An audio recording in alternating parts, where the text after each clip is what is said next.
जय श्री राधे गोविंद। हमारी किशोरी जी हम सब पर अपनी कृपा बनाए रखे। आज हम इस वीडियो में शुक्रवार के दिन सुनी जाने वाली मां संतोषी की व्रत कथा सुनेंगे। शुक्रवार के दिन मां संतोषी का व्रत पूजन किया जाता है।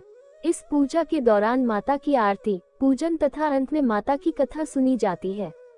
आइए जानें शुक्रवार के दिन की जाने वाली संतोषी माता व्रत कथा। एक बुढ़िया थी, उसके 7 बेटे थे।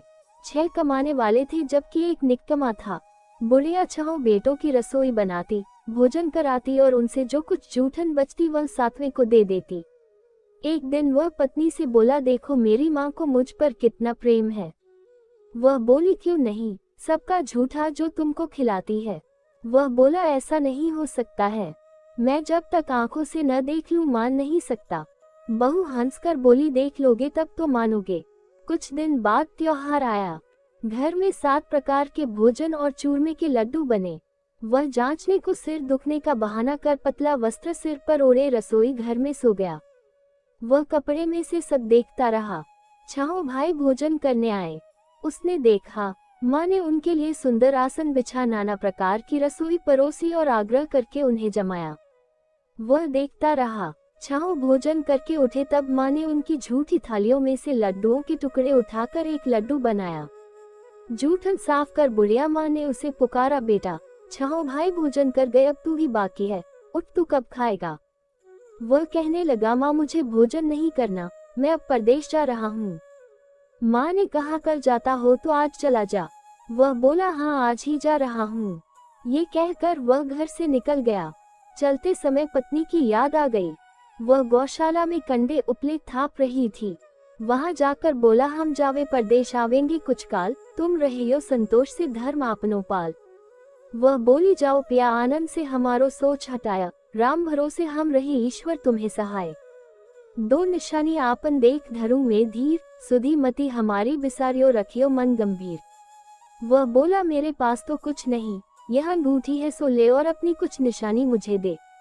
वह बोली, मेरे पास क्या है, ये गोबर भरा हाथ है। ये कहकर उसकी पीठ पर गोबर के हाथ की थाप मार दी। वह चल दिया। चलते चलते दूर देश पहुंचा। वहां एक साहूकार की दुकान थी। वहां जाकर कहने लगा, भाई मुझे नौकरी पर रख लो। साहूकार को जरूरत थी, बोला रह जा। लड़के ने पूछा, तनख्वाह क्या दोगे। साहूकार ने कहा, काम देखकर दाम मिलेंगे। साहूकार की नौकरी मिली। वह सुबह 7 बजे से 10 बजे तक नौकरी बजाने लगा। कुछ दिनों में दुकान का सारा लेन देन, हिसाब किताब, ग्राहकों को माल बेचना सारा काम करने लगा। साहूकार के 7-8 नौकर थे, वे सब चक्कर खाने लगे, ये तो बहुत होशियार बन गया। सेठ ने भी काम देखा और 3 महीने में ही उसे आधे मुनाफे का हिस्सेदार बना लिया। वह कुछ वर्ष में ही नामी सेठ बन गया और मालिक सारा कारोबार उस पर छोड़कर चला गया। इधर उसकी पत्नी को सास ससुर दुख देने लगे, सारी गृहस्थी का काम करा के उसे लकड़ी लेने जंगल में भेजते। इस बीच घर के आटे से जो भूसी निकलती उसकी रोटी बनाकर रख दी जाती और फूटे नारियल की नारेली में पानी। एक दिन वह लकड़ी लेने जा रही थी। रास्ते में बहुत सी स्त्रियां संतोषी माता का व्रत करती दिखाई दी। वह वहां खड़ी होकर कथा सुनने लगी और पूछा, बहनों तुम किस देवता का व्रत करती हो और उसके करने से क्या फल मिलता है।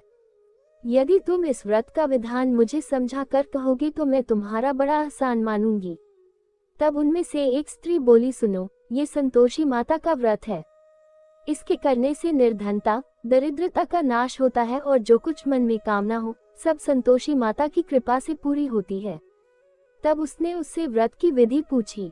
वह भक्तिनी स्त्री बोली, 1.25 आने का गुड़ चना लेना, इच्छा हो तो 5.25 आने का लेना या 1.25 रुपए का भी सहूलियत के अनुसार लाना। बिना परेशानी और श्रद्धा व प्रेम से जितना भी बन पड़े सवाया लेना। प्रत्येक शुक्रवार को निराहार रहकर कथा सुनना, इसके बीच क्रम टूटे नहीं, लगातार नियम पालन करना। सुनने वाला कोई न मिले तो घी का दीपक जला उसके आगे या जल के पात्र को सामने रखकर कथा कहना। जब कार्य सिद्ध न हो नियम का पालन करना और कार्य सिद्ध हो जाने पर व्रत का उद्यापन करना। यदि किसी के ग्रह खोटे भी हों तो भी माता वर्ष भर में कार्य सिद्ध करती है। फल सिद्ध होने पर उद्यापन करना चाहिए, बीच में नहीं। उद्यापन में 2.5 सेर आटे का खाजा तथा इसी परिमाण से खीर तथा चने का साग करना, 8 लड़कों को भोजन कराना, जहाँ तक मिले देवर जेठ भाई बंधु के हों, न मिले तो रिश्तेदारों और पास पड़ोसियों को बुलाना, उन्हें भोजन करा यथाशक्ति दक्षिणा दे माता का नियम पूरा करना। उस दिन घर में खटाई न खाना। ये सुन बुढ़िया के लड़के की बहू चल दी। रास्ते में लकड़ी के बोझ को बेच दिया और उन पैसों से गुड़ चना ले माता के व्रत की तैयारी कर आगे चली और सामने मंदिर देखकर पूछने लगी, यह मंदिर किसका है? सब कहने लगे संतोषी माता का मंदिर है। ये सुनकर माता के मंदिर में जाकर चरणों में लौटने लगी। दीन हो विनती करने लगी, माँ मैं निपट अज्ञानी हूँ, व्रत के कुछ भी नियम नहीं जानती, मैं दुखी हूँ। हे माता जगत जननी मेरा दुख दूर कर, मैं तेरी शरण में हूँ। माता को दया आया। एक शुक्रवार बीता कि दूसरे को उसके पति का पत्र आया और तीसरे शुक्रवार को उसका भेजा हुआ पैसा आ पहुँचा। ये देख जेठ जेठानी मुंह सिकोड़ने लगे। लड़के ताने देने लगे, काकी के पास पत्र आने लगे, रुपया आने लगा, अब तो काकी की खातिर बढ़ेगी। बेचारी सरलता से कहती, भैया कागज आवे रुपया आवे, हम सब के लिए अच्छा है। ऐसा कहकर आंखों में आंसू भरकर संतोषी माता के मंदिर में आ मातेश्वरी के चरणों में गिरकर रोने लगी। माँ मैंने तुमसे पैसा कब मांगा है? मुझे पैसे से क्या काम है? मुझे तो अपने सुहाग से काम है। मैं तो अपने स्वामी के दर्शन मांगती हूँ। तब माता ने प्रसन्न होकर कहा, जा बेटी तेरा स्वामी आएगा।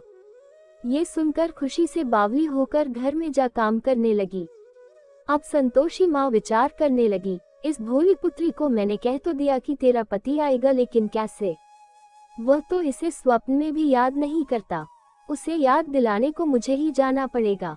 इस तरह माताजी उस बुढ़िया के बेटे के पास जा स्वप्न में प्रकट हो कहने लगी, साहूकार के बेटे सो रहा है या जागता है? वह कहने लगा, माता सोता भी नहीं जागता भी नहीं हूँ, कहो क्या आ गया है? माँ कहने लगी, तेरे घर बार कुछ है कि नहीं? वह बोला, मेरे पास सब कुछ है, माँ बाप है, बहू है, क्या कमी है? माँ बोली, भोले पुत्र तेरी बहू घोर कष्ट उठा रही है, तेरे माँ बाप उसे परेशानी दे रहे हैं, वह तेरे लिए तरस रही है, तू उसकी सुध ले। वह बोला, हाँ माताजी ये तो मालूम है, परंतु जाऊं तो कैसे? परदेश की बात है, लेन देन का कोई हिसाब नहीं, कोई जाने का रास्ता नहीं आता, कैसे चला जाऊं? माँ कहने लगी, मेरी बात मान, सवेरे नहा धोकर संतोषी माता का नाम ले, घी का दीपक जला दंडवत कर दुकान पर जा बैठ। देखते देखते सारा लेन देन चुक जाएगा, जमा का माल बिक जाएगा, सांझ होते होते धन का भारी ढेर लग जाएगा। अब बूढ़े की बात मानकर वह नहा धोकर संतोषी माता को दंडवत घी का दीपक जला दुकान पर जा बैठा। थोड़ी देर में देने वाले रुपया लाने लगे, लेने वाले हिसाब लेने लगे। कोठे में भरे सामान के खरीदार नकद दाम दे सौदा करने लगे। शाम तक धन का भारी ढेर लग गया। मन में माता का नाम ले चमत्कार देख प्रसन्न हो घर ले जाने के वास्ते गहना कपड़ा सामान खरीदने लगा। यहाँ काम से निपट तुरंत घर को रवाना हुआ। उधर उसकी पत्नी जंगल में लकड़ी लेने जाती है, लौटते वक्त माताजी के मंदिर में विश्राम करती। वह तो उसके प्रतिदिन रुकने का जो स्थान ठहरा। धूल उड़ती देख वह माता से पूछती है, हे माता ये धूल कैसे उड़ रही है?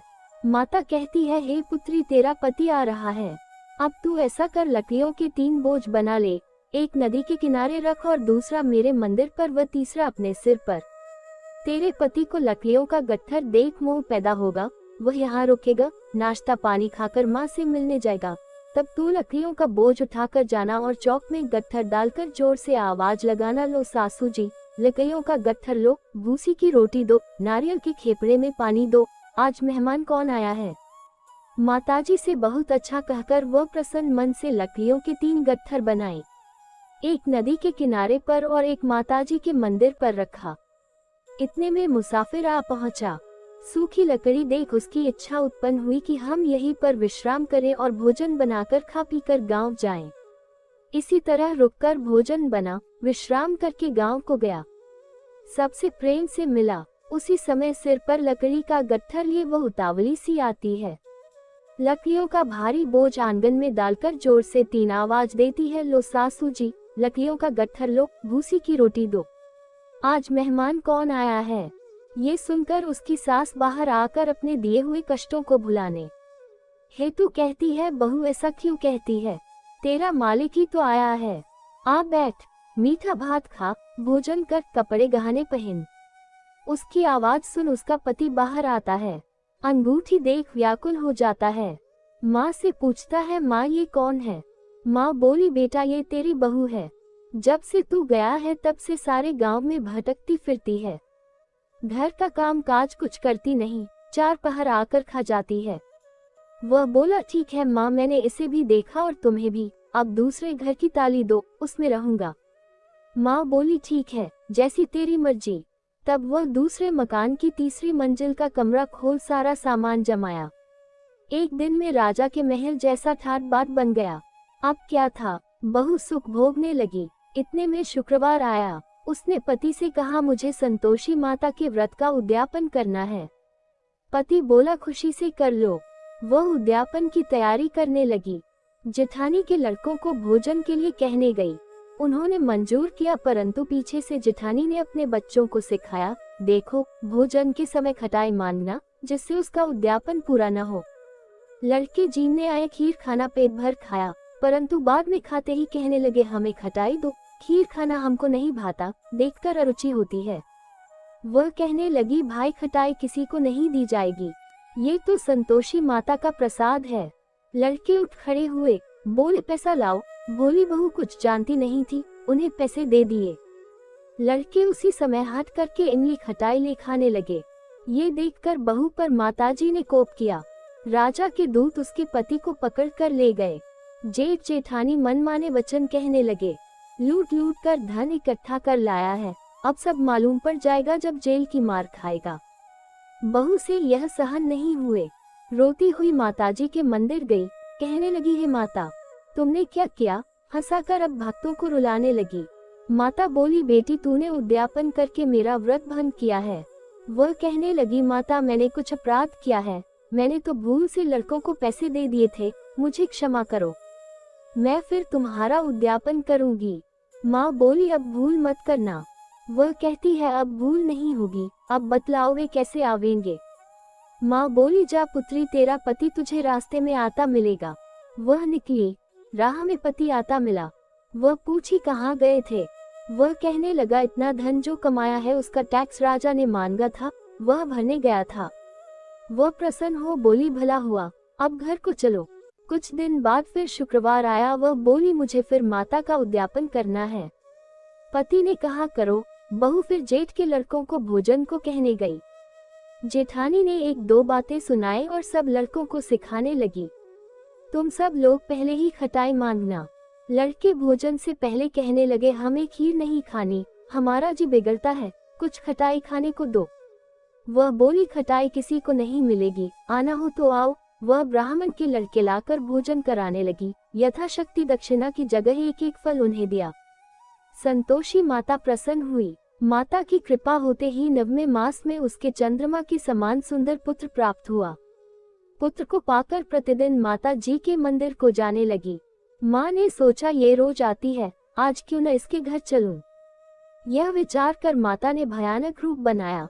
गुड़ चने से सना मुख, ऊपर सून के समान होठ, उस पर मक्खियां भिन भिन कर रही थी। देहली पर पैर रखते ही उसकी सास चिल्लाई, देखो रे, कोई चुड़ैल डाकिन चली आ रही है, लड़कों इसे भगाओ, नहीं तो किसी को खा जाएगी। लड़के भगाने लगे, चिल्लाकर खिड़की बंद करने लगे। बहू रोशनदान में से देख रही थी, प्रसन्नता से पगली बन चिल्लाने लगी, आज मेरी माताजी मेरे घर आई है, वह बच्चे को दूध पीने से हटाती है। इतने में सास का क्रोध फट पड़ा। वह बोली, क्या उतावली हुई है? बच्चे को पटक दिया। इतने में माँ के प्रताप से लड़के ही लड़के नजर आने लगे। वह बोली, माँ मैं जिसका व्रत करती हूँ ये संतोषी माता है। सबने माता जी के चरण पकड़ लिए और विनती कर कहने लगे, हे माता, हम मूर्ख हैं, अज्ञानी हैं, तुम्हारे व्रत की विधि हम नहीं जानते, व्रत भंग कर हमने बड़ा अपराध किया है, जग माता आप हमारा अपराध क्षमा करो। इस प्रकार माता प्रसन्न हुई। बहू को प्रसन्न हो जैसा फल दिया वैसा माता सबको दे, जो पड़े उसका मनोरथ पूर्ण हो। बोलो संतोषी माता की जय। तो आज का वीडियो यही तक, फिर मिलेंगे अगली वीडियो में, तब तक के लिए आप सभी को प्रेम भरी राधे राधे।